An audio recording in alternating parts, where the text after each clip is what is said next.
MLA ఎన్నికలైనా MP ఎన్నికలైనా ఆఖరుకు panchayat ఎన్నికలైనా municipality ఎన్నికలైనా ఇటు ఎన్నికల సంఘం అధికారులు అటు లీడర్లు కూడా ఓటేసేటందుకు ఓటర్లంతా రండ్రి, మీకు నచ్చిన వాళ్ళకు ఓట్లేయండ్రి, ఎవరు నచ్చకుంటే కనీసం నోటా కన్నా ఓటేయండ్రి కానీ ఓటు హక్కు మాత్రం వినియోగించుకోండ్రు అని ఒక్క తిరగ చెప్తుంటారు. కానీ ఎమ్మెల్యే రాకేష్ రెడ్డి మాత్రం ఇంకో అడుగు ముంగడికేసి గీ తిరగ ఫైర్ అయ్యిండు ఓటేయనోళ్ళ మీద. కాటికి కాళ్ళు దాపుకున్నోళ్ళు కూడా ఓటేదానికి వస్తున్నారంటే ఈ పట్టణాలలో ఉన్న డబ్బున్న సన్నాసులకు చెప్తున్నా. హైదరాబాద్లో, సికింద్రాబాద్లో, సైబరాబాద్లో ఫామ్ హౌజులు కట్టుకున్న వాళ్ళకి చెప్తున్నా, బంగారు దుకాణాలు కట్టుకున్న వాళ్ళకి చెప్తున్నా. 40% దాటట్లేదు పోలింగ్.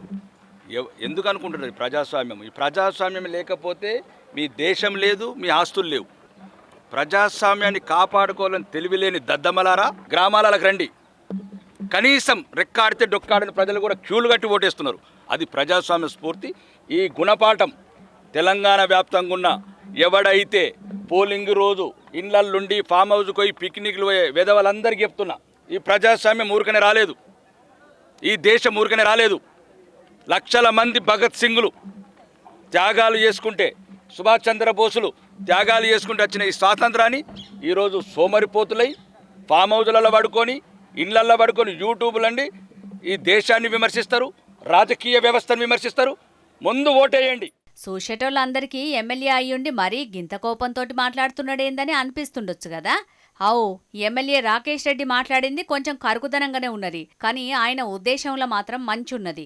చెప్పిన మాటలే జర గట్టిగున్నాయి. కాకుంటే ఈ జమానాల మెల్లమెల్లగా బుద్రకెచ్చినట్టు మాట్లాడితే ఈనేటోళ్ళు తక్కువయ్యారు కాబట్టి రాకేష్ రెడ్డి ఏదున్నా ముక్కుసూటిగానే మాట్లాడతాడు.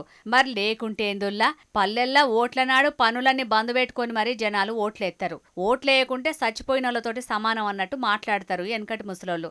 అదే పట్నాలల్లో మాత్రం ఓట్ల నాడు సెలవిస్తే సినిమాలకు షికార్లకు ఓతరు కొంతమంది. మరీ ముఖ్యంగా హైదరాబాద్ చుట్టుముట్టు మాత్రం ఎన్నిక ఏదైనా 50-55% మించి పోలింగ్ శాతం ఎప్పుడు నమోదు కాదు. కానీ ఓటయ్యే శాతగానోడు కూడా అటెంక మా రోడ్లు ఇట్లున్నాయి, మా ట్రాఫిక్ కష్టాలు అట్లున్నాయి అని ఏదో అడ్డగోలు సొల్లు ముచ్చట్లను సోషల్ మీడియాలో పెడుతుంటారు. రాష్ట్రం మీద, దేశం మీద నిజంగా చిత్తశుద్ధి ఉంటే ముందుగాల ఓటెయ్యాలి. గెలిచిన లీడర్లు చేతనన్న పనులు చేయకుంటే అప్పుడు నిలదీసి అడగాలి. అంతేగాని కనీసం పోలింగ్ బూత్కు పోయి ఓటు కూడా వేయ టైం లేదన్నట్టు కహానీలు చెప్పేటోళ్లను రాకేష్ రెడ్డి లెక్కనే అందుకోవాలి. ఏమంటారులా? అంతేనా? అట్లని రాకేష్ రెడ్డి ఓటెయ్యనోళ్ల మీద కోపంతోటి మాట్లాడిండు గాని వేరే ఏం లేదు. ఇక ఆఖరికి గీ ముచ్చట కూడా చెప్పిండు. తెలంగాణ వ్యాప్తంగా ఉన్న ప్రతి ప్రజలకు, ఈ రాష్ట్ర వ్యాప్తంగా ఎవరైతే సర్పంచ్గా పోటీ చేసిన వాళ్ళు కావచ్చు, గెలుపొందిన వాళ్ళు కావచ్చు, గెలుపొందే వాళ్ళు కావచ్చు, అందరికీ శుభాకాంక్షలు.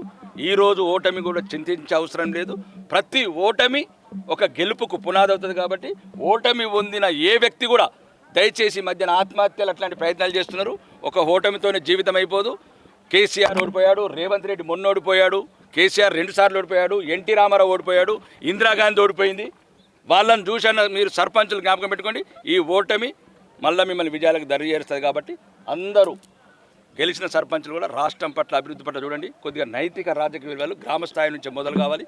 ప్రతి ఒక్కరికి నా యొక్క ధన్యవాదాలు. సూపర్ సారు, మీరు మంచి మాట చెప్పిండ్రు. పోన్రి, పడ్డోళ్ళెప్పుడు షెడ్డోళ్ళు కాదన్నట్టు ఓడిపోయినోళ్లే ఎప్పటికీ ఓడిపోరు. ప్రజల మనసులు గెలుచుకుంటే మల్లోపారైనా వాళ్ళను గుండెల్లో పెట్టుకొని చూసుకుంటారు. దేశంలో పెద్ద పెద్ద లీడర్లంతా ఓటమిని చూసినోళ్లే కాబట్టి దాని నుంచి పాఠాలు నేర్చుకొని ఇంకిత గొప్పగా ఎదుగుర్రి.